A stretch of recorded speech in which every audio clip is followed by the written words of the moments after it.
Okay, so let's get started. So first, I created this Piazza post. Let me pull up the calendar first.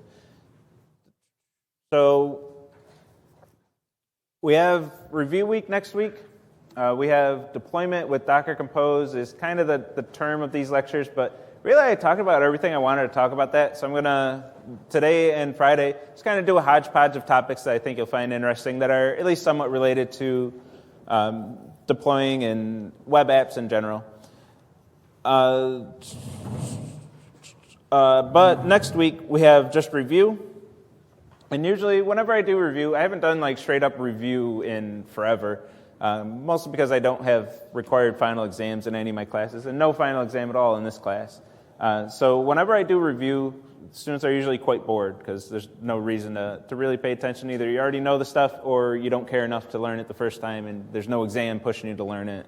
So what I like to do is leave it up to a vote of what to do those lectures. So the 3 lectures next week, if you vote on this Piazza post, meaning add some comments, I always forget the terminology in, I have to be careful. Piazza drives me insane. It's a good tool, but a few things just drive me insane about it. So when you post anonymous, side note, by the way, when you post anonymously on Piazza, instructors can still see who you are. You're not anonymous to instructors. But how am I supposed to open Piazza during a lecture if everybody's name is just plastered all over it? It's a really frustrating part of this app. So I'll be very careful going to this post and not dox anyone, though I kind of accidentally did for a second there. But make a post, and so I don't remember the terminology on Piazza. I think it's good, helpful. So make a comment or a follow-up discussion and mark it as helpful if it's one that you like. Whatever gets voted on, I'll just call it suggestions and upvotes. But make your suggestions there as follow-up comments, and then vote on the ones that you like. And by and large, whatever makes it to the top, whatever the top voted things are, I'll cover as many of them as I have time to. Some topics will take a whole lecture. Some topics might take 2 lectures. Some will take like a half a lecture, and I'll fit 2 in 1 lecture. Whatever it works out to be, whatever the timing is. But I'll cover as much as I can, starting with the top voted one, and then going down the list from there.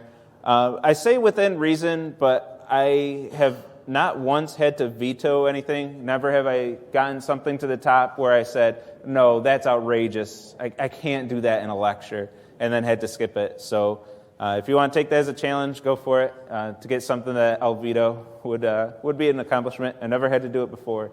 So, but I will hedge my bets a little just in case. I'll put in this within reason, just in case something absolutely ridiculous makes it to the top of the votes. But I like to leave it up to you, whatever you all want to see.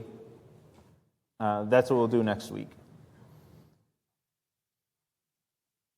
And tonight is the deadline for presentations. A lot of you have been signing up and getting your times. The only times left are final exam day, so at this point, you're not doing too bad just by taking a random time. There's no real choice, unless you want a certain time of day on the final exam day. That's true, right? Let me double check that. Oh, that's the wrong tab. That's my DigitalOcean. Yeah, it's just the final exam time. And of course, it's going to take forever to load. Yeah, just a few times. There's a big difference between 3:40 and 5:10, though. So if you do have a preference, get those in by midnight. If not, you just get a random time.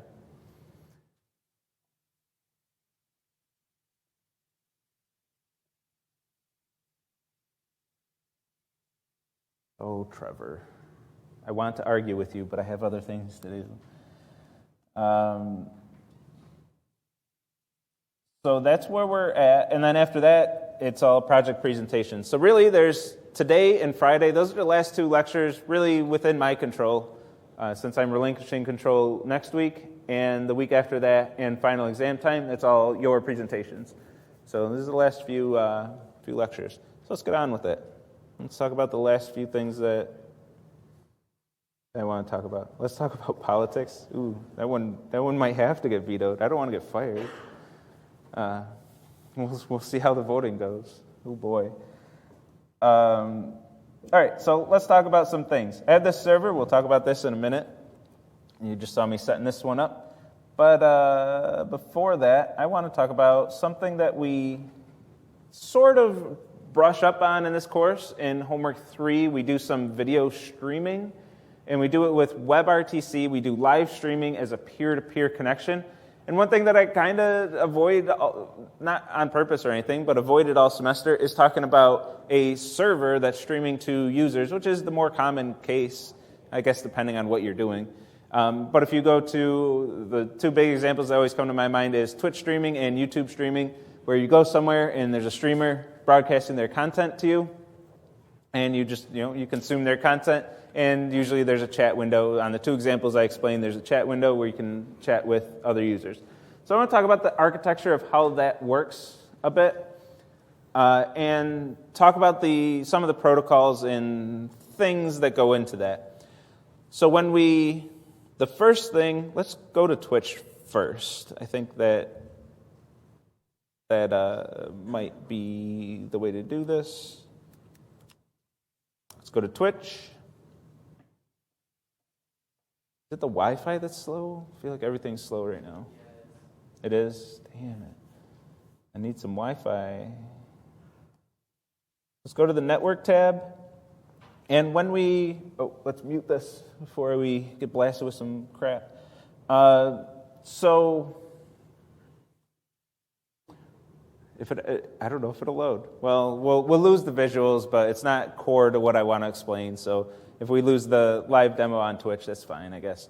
But when we did live streaming between two peers, we did that with UDP. So we actually didn't use TCP for that. The WebRTC protocol used UDP for the communication. And the reasoning for that was that if you lose some part of a live streaming video, that's fine. You don't want to lose that. What's really important is the latency. You want to get that information very quickly. You don't want any delay. You're starting soon. Perfect. You don't want any delay versus a dermatologist. That could be something gross. Go to Pooh Bear. That you don't want any delay in your communication, and you're okay if you drop some frames.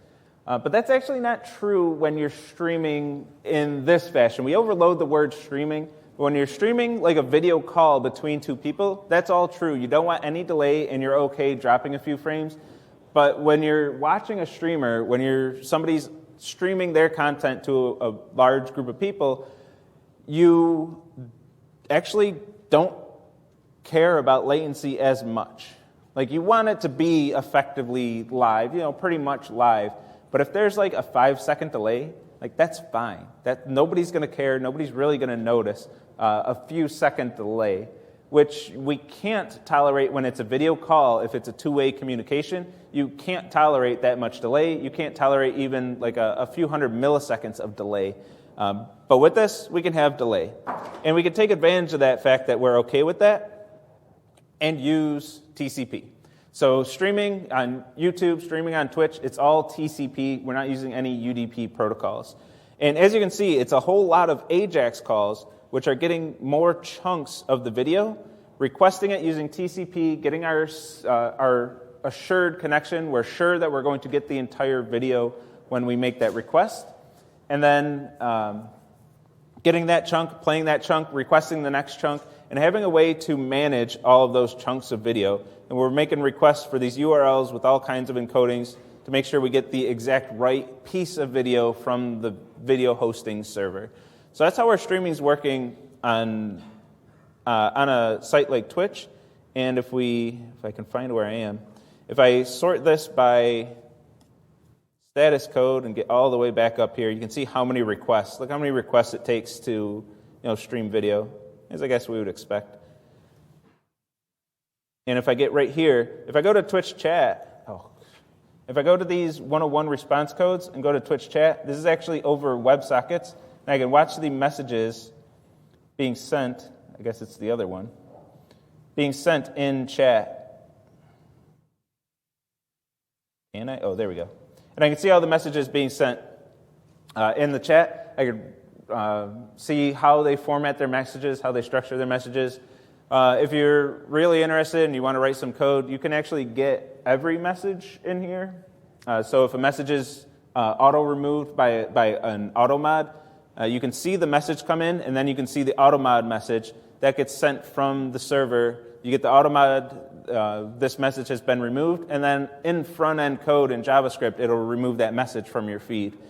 So if you want to see what messages were removed and you happen to have your console open at the time, or you write some plugin or something, you could see all that stuff for what it's worth. But you can see all the raw messages. Let's see if we can decipher one of these. The color for the user,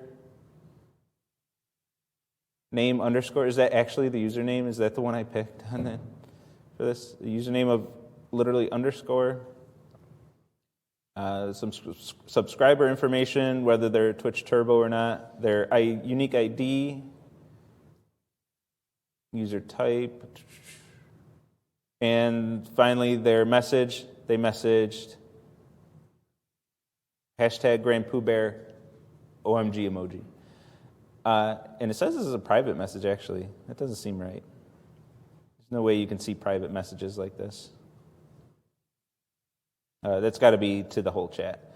Or unless when you have the hashtag, that's what it does.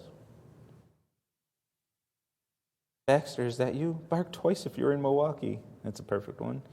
All right, so for what it's worth, well, my point of doing this is so you have one app that's using WebSockets for its chat. The chat is actually effectively a whole different service. It's connecting to a whole different part of the back-end architecture. And then the streaming is a whole nother service. There's a whole nother part of Twitch that's handling the video streaming. That's the part I want to talk about next. And then a third part, I'm sure, to handle just the regular web stuff, getting the web page, getting your feed, your recommendations, your notifications. Why do I have so many notifications? And getting all your stuff all over the page. So we have different parts of the web app. It's not going to be one big, what we call a monolith web app that does everything, like everything in one handle method, like some of you are still doing. You will have all of this stuff broken into separate modules, is the word that wants to roll off my tongue, specifically because I don't know exactly how Twitch is, but most likely it's different services. Some we call a microservice architecture, where you have a lot of different services, which are different apps, not apps. I'm trying to use the terminology from the course. Different, what the hell does Docker Compose call them? I think that does call them services, doesn't it? That has different services running completely independent of each other, and then they communicate to each other using some networked technology, usually TCP, and pretty often with HTTP messages being passed back and forth if they need to communicate with each other. So our app is talking to the Twitch service, or the chat service. It's talking to the web service to get all of the structure here, and it's also talking to the video service to be able to get all our video messages. And if we look at this, it's even a different domain, ttvnw.net. It's not even connecting to Twitch to be able to get the video streaming content, but index.html is going to be, ext-twitch.tv. Something in here's got to actually be twitch.tv.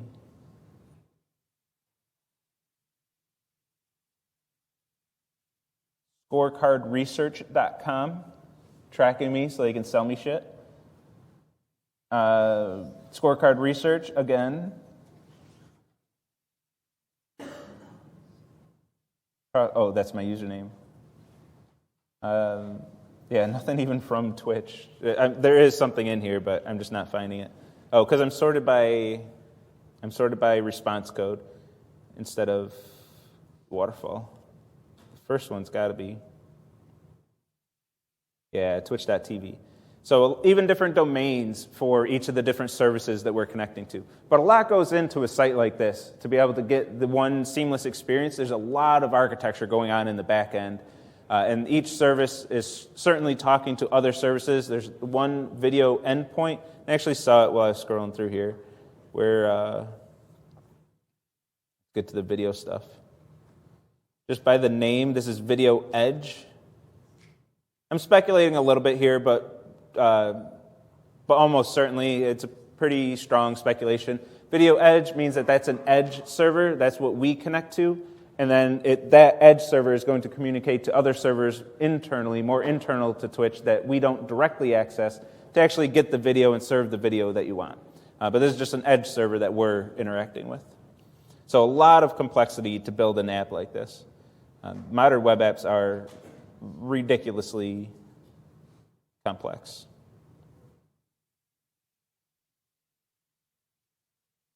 I say that, but not too bad. Like, you have all the knowledge to be able to build something like that right now. But it's just taking what you know now, taking teams, hundreds, thousands of developers over, how long's Twitch been around? At least a decade by now, right? When you have that many people working on something for so long, it's going to build into something pretty complex. But it's all the technologies that you know about. You could build that stuff with practice. Obviously, you're not going to outpace a team of 1,000 devs working for 10 years, but by yourself. But you have all the fundamental concepts to be able to do something like that. Except one, so let's talk about that one. So here I have some HTML, and what I want to do is host video. And I want to put a video on my HTML. So let's comment out some of this. Oh, I don't even have the thing. So I have this video, space.mp4. I'm not even going to play it in my machine. I'm just going to play it in my browser. Let's comment this one out. And the way I'm going to do that is with a video tag. Super simple, actually. I'm going to specify the size, put a few controls on here. Controls means that I will actually get the buttons for the controls on the user side. So the user will get your play and pause, those buttons. Autoplay is what it implies. It will play as soon as the page is loaded. And muted, if you're just using the HTML element of video element, and you do autoplay, it won't autoplay unless it's muted, which is, I think, a nice thing, a nice feature that they tried to implement. Obviously, a lot of sites get around this by just not using the raw video tag. They have their JavaScript libraries that do their own video elements and get around this. But it won't autoplay unless it's muted. So when you go to websites, the intent is that they can't just blast you with sound as soon as you go to their site. I wish more sites would apply that. And then I'm going to add a source for the video, which is my space.mp4. I'm going to specify the type. I'm going to go to this in my browser. I don't know why. I just noticed this today. Opera is not showing up in my bar here, but whatever. I'll just use Chrome.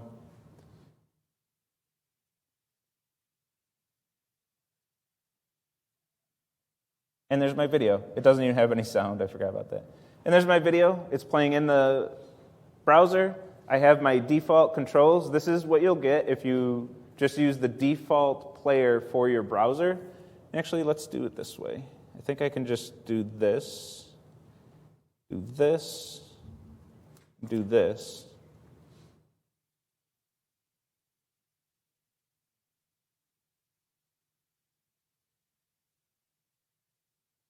So I have one of these. Oh, these are probably going to be the same, aren't they? I have one of these open in Chrome. Yeah, that's a bad example. Let me go in Firefox.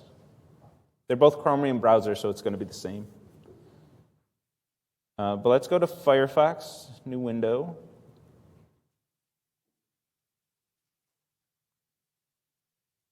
And notice how my controls are slightly different, same ideas, but different controls in different locations. It's a little spelled out differently. Let me zoom in. I don't even have that extra menu in this one, because what you're getting is, I can still full screen, because what you're getting is the default video player for the browser. Each browser has a video player built into it, So when you just use the straight up video HTML tag, it's up to the browser to actually give you the video element. And you're going to get different controls for each one. So what a lot of sites do, especially major sites, they have their own video player, which is built out of JavaScript, and then they use their video player to show their videos. That way you have consistent controls across browsers. But any site that's just using the raw thing, if you ever use a site and you watch a video and it's a little bit different depending on the browser, probably just using the default browser video player. Okay. So that's playing a video. It's about as easy as putting an image on your page. If you just want straight up, here's a video for my users to watch, which makes it not too interesting to talk about. But of course, we have more to talk about. So we can use a library. There's this FFmpeg library, which seems to be like the library for handling video processing. If you use software to do video processing, there's a very strong chance that that software is using the FFmpeg library underneath the hood. This is... No, I don't want to speculate. I'm not 100%. Let me not say that. But I believe most video processing software does use this library underneath the hood. It's a very solid library. So just as an example of using this library, and I think I didn't delete it. Let me delete that. I'm going to take my space.mp4. This is just a simple usage. There's all kinds of complex stuff you can do with this library. But I installed the library. This is something that needs to be installed. It's kind of like using a database, well, it's not exactly like that, is it?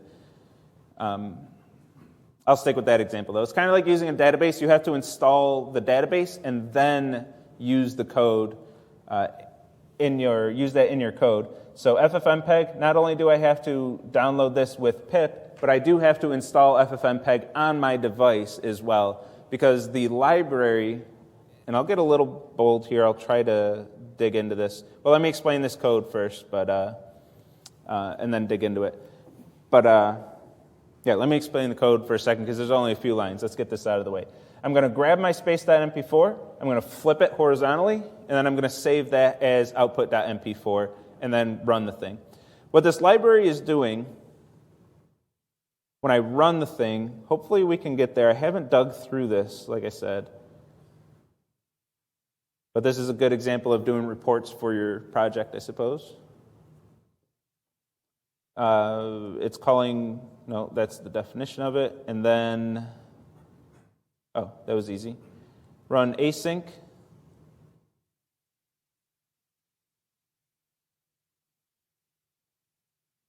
There's lots of documentation. Compile, subprocess pipe standard in, and then popen. Subprocess.popen, which is going to be in Python. This is a Python method that's going to run a syscall on your machine. Doing this is like going to your terminal and typing in a command.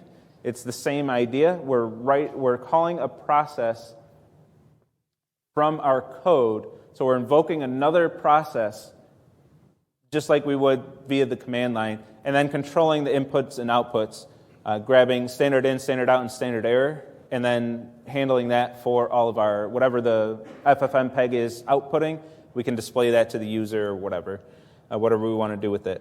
And then the args are going to be the actual commands that we're going to call and the command line arguments. So in here is mainly going to be FFmpeg. We're calling the FFmpeg program just like we would command line.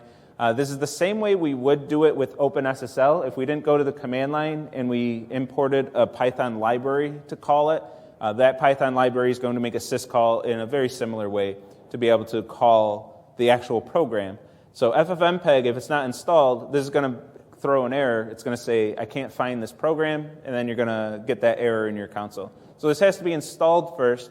Then you have to install the package, the Python package, the Python library, and then you can actually run the code. So a few steps involved to be able to set this up. But once it's set up, we'll run it. I should have ran it while I had something more to explain, because it's going to take a little while. The file is pretty big.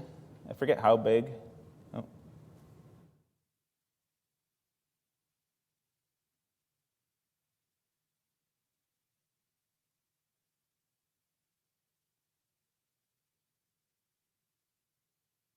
So we're getting some juicy output. Open in Finder. Forget how big this file is, but so let's check while we're waiting for FFmpeg. Oh, it's really slowing down my laptop.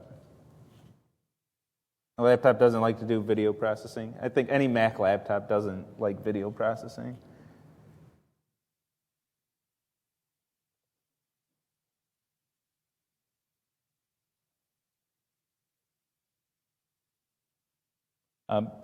But that's what it's doing. It's converting my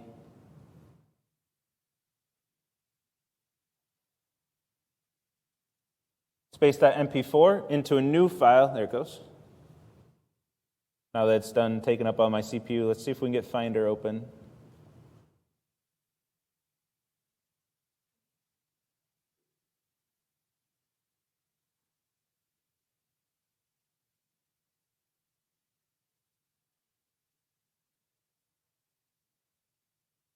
My laptop really doesn't like this.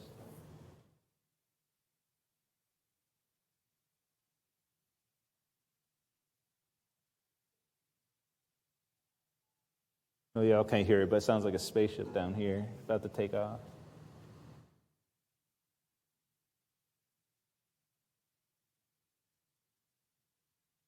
Give me my laptop back. I'm busy. I'm doing stuff.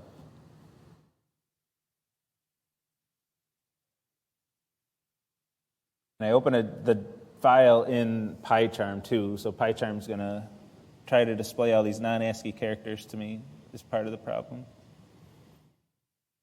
But eventually it'll give me my laptop back. So the process finished. I don't see any error messages despite, this is a pet peeve of mine, but despite all this text being in red, these aren't errors. If you're going to put output to the user, if it's not an error, don't make it red, please. It gives me anxiety every single time. Even when I first ran this, I'm like, why error? Oh, yeah, it's red. But what it did was took my space.mp4, flipped it horizontally, and then saved it as output.mp4. Once we finally get into this, let me close all tabs because I'm sure PyCharm's trying to display that thing to me. And right here we have our output.mp4, which I'm going to be careful not to click this time. I'm going to finally do open in Finder to see how big these files are. List. No, oh, I can increase the size, but barely. Output.mp4 is 32.5 megabytes. It's a lot smaller than I thought it was. And 88.2 for the original space.mp4. So it actually did some compression there. And all I did was flip horizontally, so the difference in the videos, I'm sure, didn't account for any of that compression. But we got a smaller file. So now, when we go to this, I'm going to do output. Actually, I'm going to do both. Space.mp4 and output.mp4. Run this. And we have the same video, but flipped horizontally. So a proof of concept, a simple modification, but a proof of concept that we can use this library to edit videos. Anything you want to do with videos, if you want to get you really down in the details and get your hands dirty, this is the library to use. It's going to do all kinds of stuff for you if you don't want to use some big, expensive piece of software. Okay, so that's part of it. Let's go to inspect element on this. Let's get this off to the side. Oops, wrong button. Oops, wrong button. Oops, wrong button. What am I? Whatever. I'm not going to put it off to the side. And when we refresh this,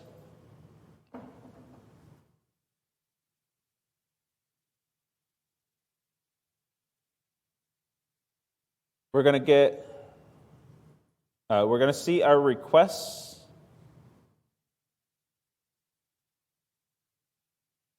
Oh, a lot of that's, I see what's happening. A lot of that's PyCharm stuff. Let me open this file in Finder. We had Finder open, right? Oh, I closed it. I want to get rid of all that PyCharm crap.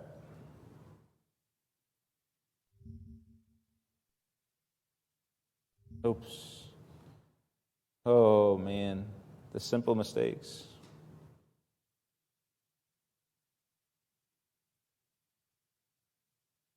Network. Refresh. Okay, there we go.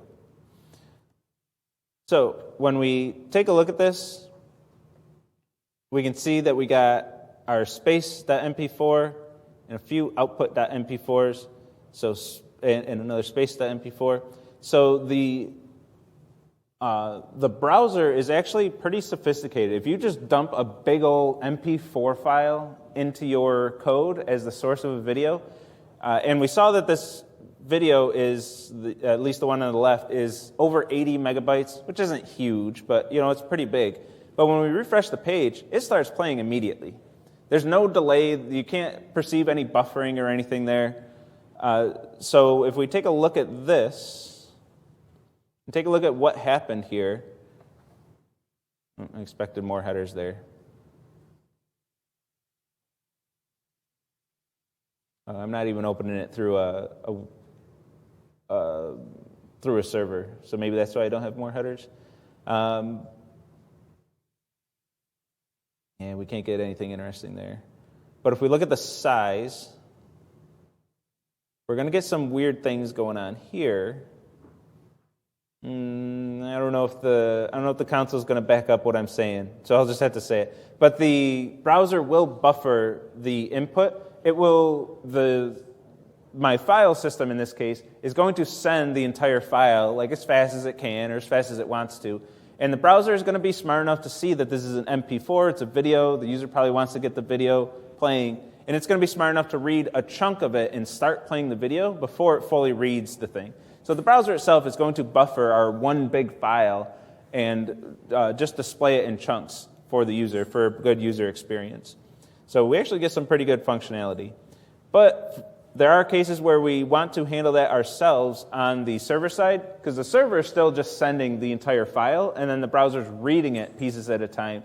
But we don't always want to send the whole file. If you're running YouTube and you have hours-long, high HD quality videos, and somebody wants to watch the first 2 seconds of it before they change their mind, you're not sending them the entire file, or else you're wasting a lot of resources doing that. So you just want to send them the files in chunks. So the next thing I want to talk about is this HTS. This is the one thing I can never remember, so I jotted it down. HLS, HTTP live streaming. And this is a protocol that's used to do exactly that, send videos in chunks. And this is also what lets us send videos at different qualities. So if you want to, as the user, you want to change the quality, or the quality automatically changes based on your current Wi-Fi's behavior, you can do that with HLS. So what HLS does is splits your file into a lot of different files. I generated this with FFmpeg. I did it at command line, and to be honest, I forgot what command I did. I didn't feel like looking it up. But you can use FFmpeg to chop your file into a whole bunch of smaller files, which all contain chunks of the video. And then you get this output whatever you name. I named it output. But you get this M3U8 file, which is going to have all the meta information about the video. Specifically, where you can find each chunk of the video and what information is stored in that, like how many, I'll just read it, I guess, the byte range, and what files those are. So we get information about each of the files, and then we send this to the user. The user gets this M3U8 file, and then the user can request each chunk as needed. So on the front end, the video player is going to say, okay, we got to this byte range, we're ready for the next chunk of video, let me request just the next chunk, get that ready for the user, and then they can have a seamless experience when they get to the next chunk, but without the server having to send the entire video over all at once. The server sends this first file, and then the user, if they're starting from the beginning of the video, the browser is going to request the first file specified by this meta file. Oh, I clicked on one of these. That's my problem. I keep opening binary files in the PyCharm viewer. PyCharm takes up all my resources. So then it just requests one chunk at a time, And this file can also specify the different qualities. I can have a different set of TS files for each quality that I want to support, and then have the M3U8 file specify which chunk is for which part of the video, what byte range, and what quality, and then let the front end decide when to request each piece, whether the user's changing quality levels or whatever's going on. So that's the way we can chop up these videos. If I can get my machine back again. Oh, PyCharm. I love you for a lot of reasons, and this is not one of them. But once I get my machine back, we'll host this M3U8 file as the source for our video, and then that's going to request all of the chunks one at a time. Oh, you're killing me. Come on.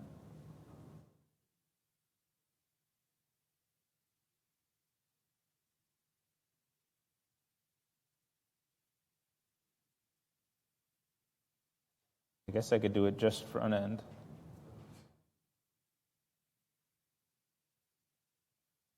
So I can just uncomment it here, since PyCharm ain't playing nice.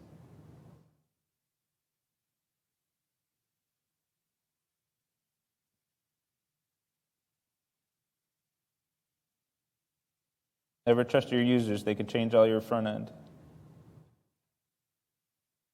I said that enough times yet this semester. Never trust your users.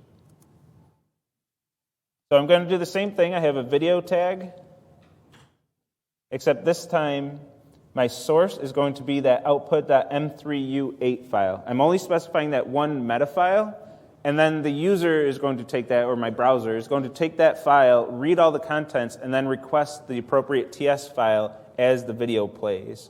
So if I go to network, I don't know, I think I have to refresh and it's going to erase my changes, so we might have to wait on PyCharm here. Or I can open a different editor.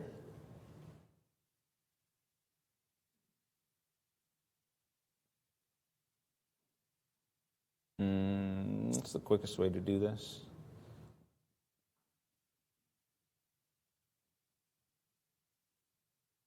I might just wait on it. And check for questions.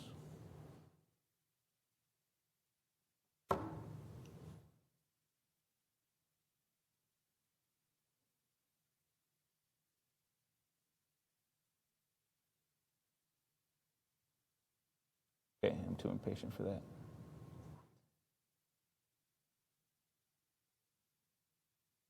Okay, let's do this in the terminal. Ethan will be proud if we actually do it. I don't think this is in PyCharm projects, though. Oh, it is. Okay, well, yeah, this is super easy then. Video, examples, video.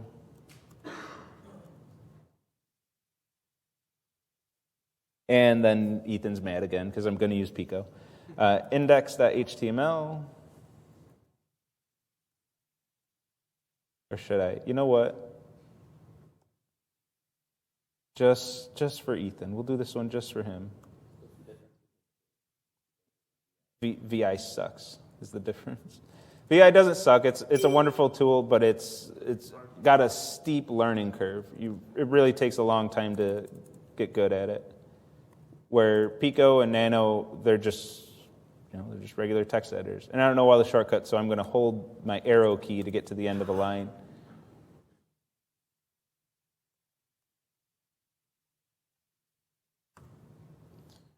Okay, so we got that saved, and then we're going to go into Finder. We're going to double click this, and now we should have our video. Oh my goodness. Don't do this to me.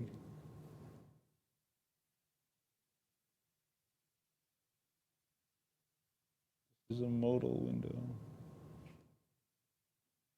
Why is there so much?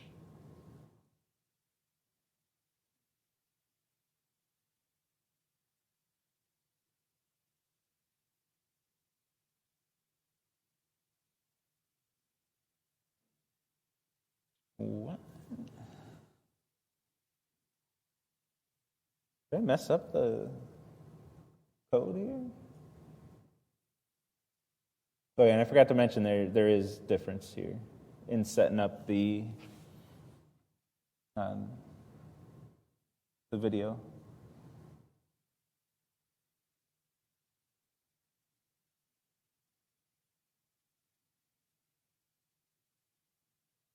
Why are you doing this to me?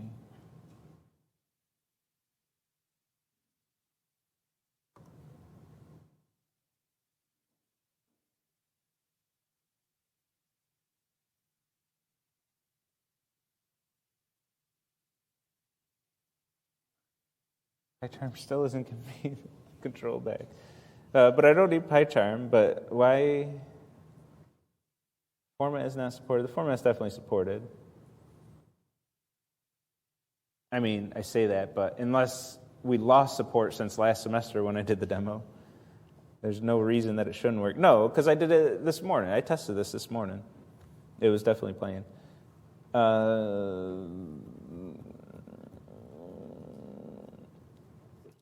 I just want... the browser making requests to for each piece of the video? It's making requests using the file protocol. It's just going to my hard drive. Okay. But if it was on a server, you have to have a path for like this video. Yep. Yeah, you'd have to build all your paths. Hey, okay. So when I tested it earlier, I opened it like this, and there it goes. So let's get rid of these other two videos, and let's look at just the new one that we created, the one using HLS, HTTP live streaming, HLS, and take a look at the request. So it didn't like doing this using the file protocol. So it's possible that's just something that it doesn't do. And we can start seeing the chunks. I got to refresh to get the first ones. So it made a request for the MU38. And my browser got a little greedy, I think, and started requesting just about everything right away. But we can see that it's being requested in chunks. We're getting pieces of video one at a time. And to circle this one back, if we take a look at Grand Pooh Bear's chat again, or stream again, these big, long, they have a whole big architecture and tons of different streamers and a lot going on and these long, unique identifiers and everything. But you can see that this is in the end, this is an M3U8 file. If we take a look at what it is, oh, come on, just let me take a look at the file. But, well, it's an M3U8 file. If it would let me actually look at the damn thing, we'd see that it has the same structure, same format as the one we just looked at. If we grab another one of these requests, we got another M3U8. Oh, hey, there we go. Thank you. Thank you for cooperating. So we can see the same idea. We have a whole bunch of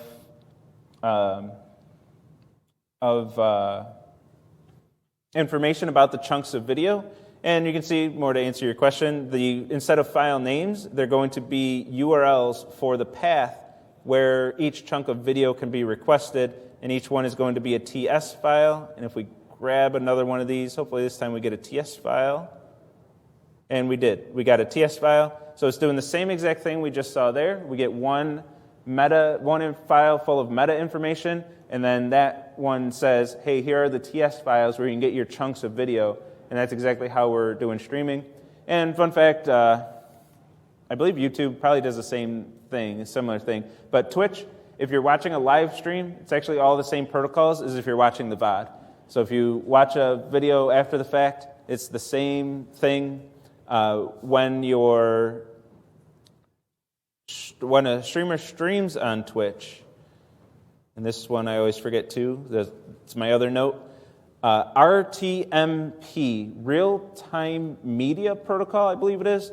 RTMP, this is the format that Twitch is ingesting and YouTube will ingest. So when someone's streaming, they're going to send RTMP data, their video in RTMP form. Then, and that's what, if you have streaming software like, oh my goodness, I forgot what it's called. If you have streaming software, it's been apparently too long since I streamed. Anyway, but if you have streaming software, that's what that software does. It takes your video feed, your audio, combines it all into RTMP format, and then sends it up to the server, uploads it into the server. This is what they ingest, and then Twitch will take that raw video and run something, quite possibly FFmpeg, but they do a lot of this, so maybe they have some fancier, some homegrown stuff, but they process the video, convert it into HLS, they store it in their database, and then if you visit the stream, you're getting the latest HLS content, and if you watch the VOD, if you watch some old content, you're still just doing the same thing. You're going to their service and getting the HLS video, but you're just getting older video. You're just not getting the latest video. But streaming and watching the VOD is actually the same exact thing. YouTube does something similar. They don't use HLS because it's YouTube. Google has to home grow all their own protocols, so everything's confusing with them. But they do something similar. If you go to a YouTube video, you'll see the video being downloaded in chunks. They're not going to send you the entire video all in one shot, because they'd be wasting a lot of resources with people browsing videos, watching the first 2 seconds of 20 videos. They're only going to lose a little bit of bandwidth, a little bit of processing power when you do that. And that's, in a nutshell, obviously there's a lot more smaller details to it, but in a nutshell, that's how video streaming works on the internet.